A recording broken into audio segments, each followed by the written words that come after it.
Le titre de ce livre, le dessein éternel de Dieu, le dessein éternel de Dieu, de la création de l'homme à l'image de Dieu, de la création de l'homme à l'image de Dieu. Nous sommes au chapitre 5, titre du chapitre 5, le dernier Adam, titre du chapitre 5, le dernier Adam, chapitre 5, partie D, chapitre 5, partie D. Le premier était de faire connaître le Père, le but même pour lequel Dieu avait créé l'humanité en premier lieu. Lorsque Jésus a prié le Père peu avant sa mort, il a dit « Je t'ai glorifié sur la terre. J'ai achevé l'œuvre que tu m'as donnée à faire. J'ai fait connaître ton nom aux hommes que tu m'as donnés du milieu de ce monde. » Les hommes qui ont vécu et voyagé avec Jésus ont vu dans son caractère et dans toutes les œuvres qu'il a faites l'image manifeste du Père. Comme le dit l'Écriture, nul n'a jamais vu Dieu, mais le Fils unique est celui qui l'a fait connaître, en parenthèse, pleinement révélé. Le deuxième objectif était de sauver les pécheurs. Jésus a dit de lui-même, le Fils de l'homme est venu chercher et sauver ce qui était perdu. Le Fils de l'homme est venu chercher et sauver ce qui était perdu. Toute l'humanité avait été perdue lors de la chute d'Adam. Désormais, au lieu d'être à l'image de Dieu, les gens sont nés dans le monde mort. Au lieu d'être à l'image de Dieu, les gens sont nés dans le monde mort dans la faute et le péché. L'accès à l'arbre de vie avait été perdu par Adam. Jésus est venu pour rétablir cet accès. La naissance de Jésus-Christ est aussi importante que la création d'Adam. Jésus-Christ est un pivot de l'histoire parce que lui seul a inversé la tragédie de la chute d'Adam. Nous avons vu que Dieu a promis un sauveur qu'il a appelé la sémence de la femme. Les prophètes qui ont décrit son ascendance, ainsi que le lieu et les détails de sa naissance ont clairement indiqué que le Seigneur Jésus devait être un descendant d'Adam, un véritable être humain qui porterait la ressemblance de la chair pécheresse. Il devait être le même genre d'homme qu'Adam avant la chute.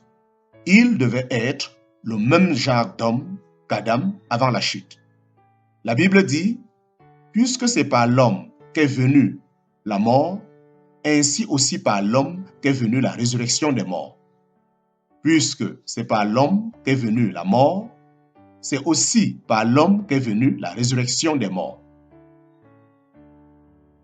Il y a des gens qui ne voient pas l'importance de la vérité fondamentale concernant Jésus-Christ.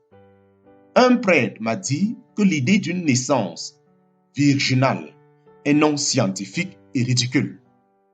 Peu importe, disait-il,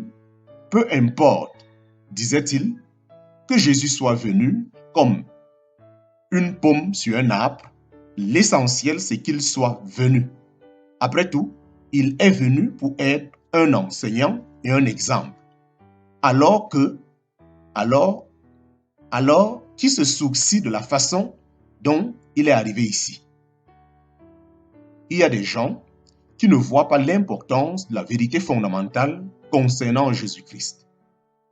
Un prêtre m'a dit que l'idée d'une naissance virginale est non scientifique et ridicule.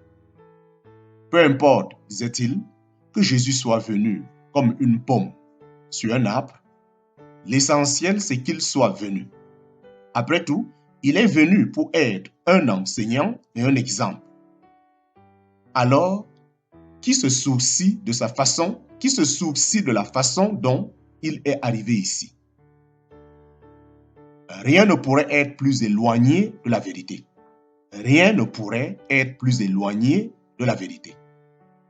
Sans un homme pour être notre sauveur, qui lui-même n'était pas un pécheur de naissance, tout espoir de vie physique éternelle dans la présence de Dieu aurait disparu. Sans un homme pour être notre sauveur, qui lui-même n'était pas un pécheur de naissance, tout espoir de vie physique éternelle dans la présence de Dieu aurait disparu. Pour cette raison, il était impératif que Jésus naisse d'une mère humaine.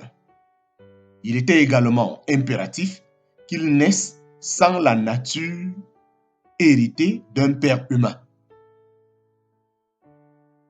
Je n'essaierai pas de faire un traité médical sur les attributs qui découlent de chaque parent. D'autres ont habilement entrepris ce projet. L'objectif ici est simplement d'énoncer ce qui est rendu apparent par les Écritures. La sémence de la femme donne sa substance au corps physique. La sémence de la femme donne sa substance au corps physique. Sans cette sémence, quelle que soit la contribution d'un père, il ne peut y avoir de corps humain. La nature humaine déchue, qui affectera le caractère de ce corps humain une fois qu'il aura pris vie, cependant provient du Père. Je n'essaierai pas de faire un traité médical sur les attributs qui découlent de chaque parent. D'autres ont habilement entrepris ce projet. L'objectif ici est simplement d'énoncer ce qui est rendu apparent par les Écritures. La sémence de la femme donne sa substance au corps physique. Sans cette sémence, quelle que soit la contribution d'un père, il ne peut y avoir de corps humain. La nature humaine déchue qui affectera le caractère de ce corps humain une fois qu'il aurait pris vie, cependant, provient du Père.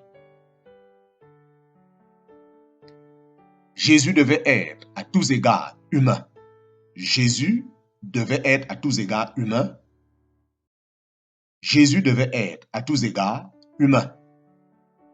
Il était en fait, comme nous l'avons noté, un descendant physique d'Adam à travers Abraham, Isaac, Jacob, David, Marie et toutes les générations intermédiaires.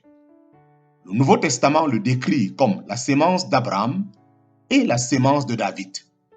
Le Nouveau Testament le décrit comme la sémence d'Abraham et la sémence de David. Il s'est appelé lui-même le Fils de l'homme. Il s'est appelé lui-même le Fils de l'homme.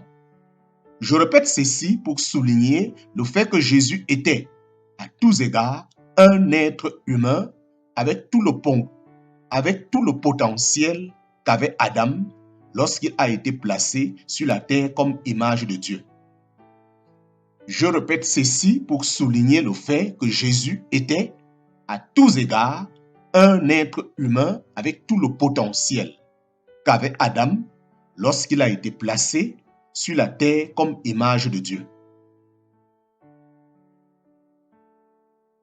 Il y avait cependant une différence entre Adam avant la chute et Jésus dans son humanité.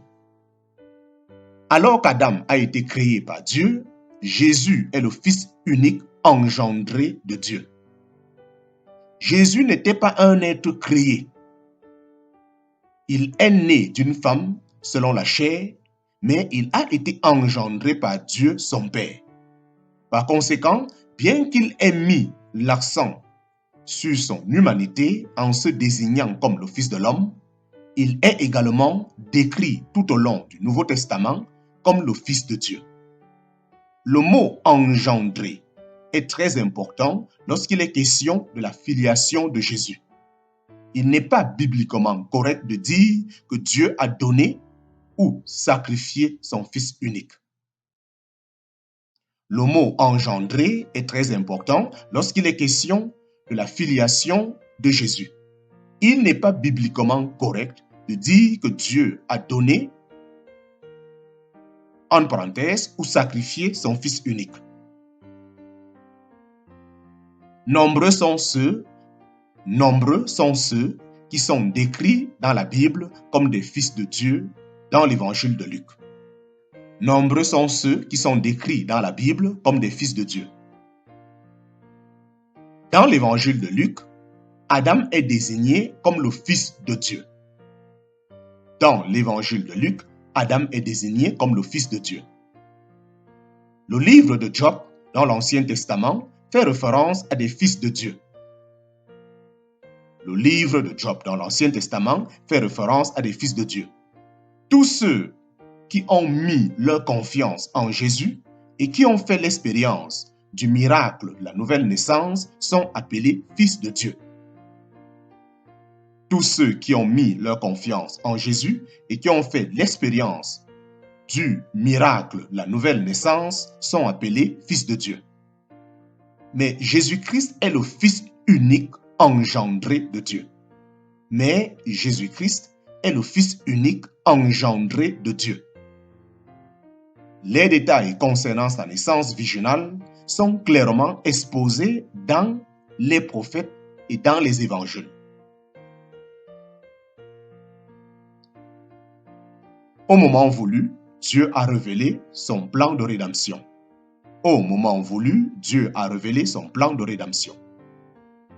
Dieu a envoyé l'ange Gabriel à une vierge nommée Marie dans une ville de Nazareth. Elle était fiancée à un homme nommé Joseph. Ils étaient tous deux de la maison de David. L'ange dit à Marie, « Je te salue, toi qui es très pleine de grâce. Le Seigneur est avec toi. » Je te salue, toi qui es très pleine de grâce. Le Seigneur est avec toi. Marie fut troublée. L'ange lui dit, « Ne crains pas, Marie, car tu enfanteras un fils et tu lui donneras le nom de Jésus. Il sera grand et on l'appellera le Fils du Très-Haut. Le Saint-Esprit viendra sur toi et la puissance du Très-Haut te couvrira de son ombre. C'est pourquoi l'être saint qui naîtra de toi sera appelé Fils de Dieu. »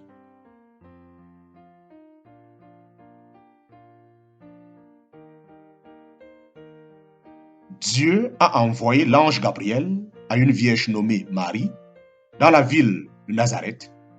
Elle était fiancée à un homme nommé Joseph. Ils étaient tous deux de la maison de David. L'ange dit à Marie, « Je te salue, toi qui es très pleine de grâce. Le Seigneur est avec toi. » Marie fut troublée. L'ange lui dit, « Ne crains pas, Marie, car tu enfanteras un fils et tu lui donneras le nom de Jésus. Il sera grand et on l'appellera le Fils du Très-Haut. Le Saint-Esprit viendra sur toi et la puissance du Très-Haut te couvrira de son ombre. C'est pourquoi l'être saint qui naîtra de toi sera appelé Fils de Dieu. » En parenthèse, paraphrase de Luc chapitre 2. Le corps de Jésus, évidemment, a eu un commencement et, au cours de sa vie, il mourra. En tant qu'être humain, sa vie a commencé lors de sa conception dans le ventre de Marie. Mais avant la naissance de ce corps humain, il était la parole de Dieu dans le sein du Père. Mais avant la naissance de ce corps humain, il était la parole de Dieu dans le sein du Père. Mais avant la naissance de ce corps humain, il était la parole de Dieu dans le sein du Père, éternel, invisible, immortel. Mais avant la naissance de ce corps humain que Jésus-Christ a eu, il était la parole de Dieu dans le sein du Père, éternel, invisible, immortel. Mais maintenant, en prenant sur lui une chair mortelle, il a renoncé à sa prérogative d'agir en tant que Dieu et a pris sur lui, à la place, la forme d'un serviteur, en parenthèse, celui dont le travail est d'obéir, et a été fait à la ressemblance de l'homme. Le Fils de l'homme à la ressemblance de l'homme, le Fils de l'homme. Par sa naissance humaine, il était devenu l'homme que Dieu voulait